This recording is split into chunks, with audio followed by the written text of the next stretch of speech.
క్యాన్సర్తో పోరాడుతున్న ఓ బాలుడికి మంత్రి లోకేష్ అండగా నిలిచారు. అనంతపురం జిల్లాకు చెందిన బాలుడికి సీఎంఆర్ఎఫ్ ద్వారా 12 లక్షల ఆర్థిక సాయం అందించారు మంత్రి లోకేష్. తమ పరిస్థితిపై స్పందించి సహాయం చేసిన మంత్రి లోకేష్ బాలుడి తల్లిదండ్రులు కృతజ్ఞతలు తెలిపారు. డాక్టర్ డిఎంటీ చేయాలన్నారు.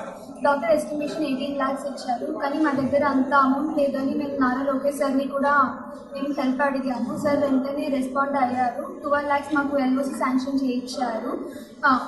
ఓఎస్డి వరప్రసాద్ సార్ హాస్పిటల్తో మాట్లాడి మాకు 6 lakhs కూడా అది నేనేం కట్టాల్సిన పని లేదు, అది మేము చూసుకుంటామని అది కూడా మాఫీ చేయించారు.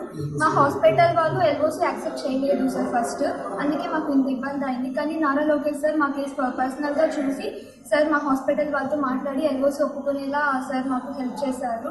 చాలా థ్యాంక్స్ సార్. నారా లోకేష్ సార్కి, సీఎం చంద్రబాబు సార్కి చాలా థ్యాంక్ యూ సార్. ఇప్పుడు నాకు అప్పగించినందుకు చాలా సార్ ధన్యవాదాలు సార్.